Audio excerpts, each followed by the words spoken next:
Welcome to this channel where we provide premium legal content. In our previous video, we looked at defamation as well as 3 scenarios dealing with defamation. We also looked at the provisions of the law in the criminal code as well as the penal code dealing with defamation in Nigeria. Today in this video, but it's important that we remind you that you might do well to go back to watch that video so you can get a better understanding on what defamation is, especially as per the legal provisions dealing with defamation.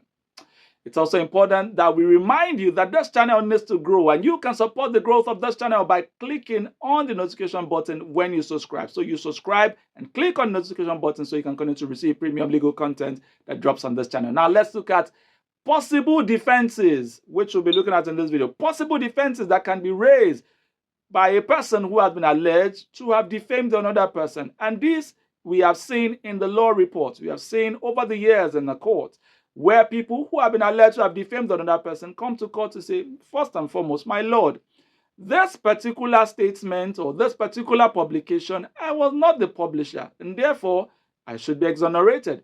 Secondly, there have been instances where a person who has been alleged to have defamed another person comes to court to say, my lord, this particular publication or statement was not meant for this person. It was actually meant for this other person, and therefore he or she should be exonerated from defamation.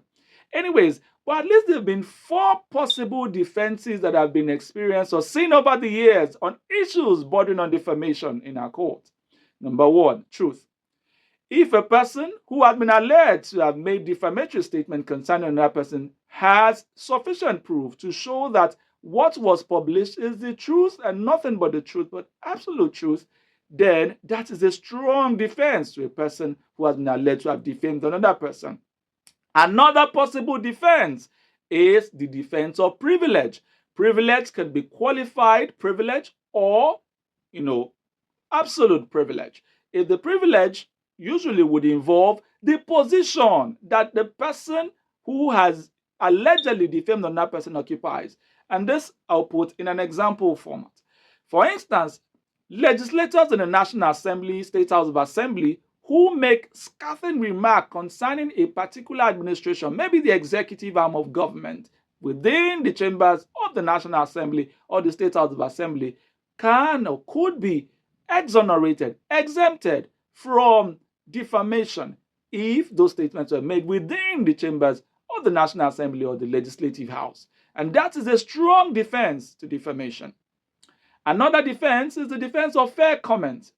If a person makes a statement honestly believing them to be the truth at that particular time based on the facts or surrounding evidence at that particular time, that is a strong defense to defamation. And if those statements were made honestly, without malice, without any form of bad faith, such statements could be regarded as not defamatory, but the defense would be the defense of fair comment. Well, it's important that we also now look at the third or the fourth, defense to defamation, and which is the defense that has to do with justification. A person can justify the statement or the publication that has been said, which could be libel, or, slander that has been said or written through evidences tendered or presented in court. All of these are possible defenses to defamation.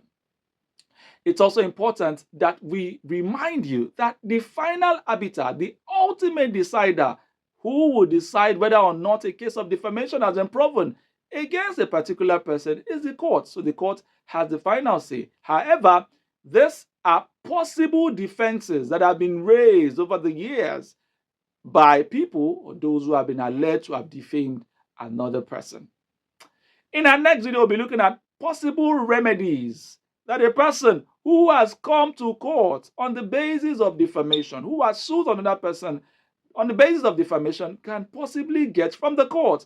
What are the likely decisions a court of law can make in cases of defamation? See you on the next video.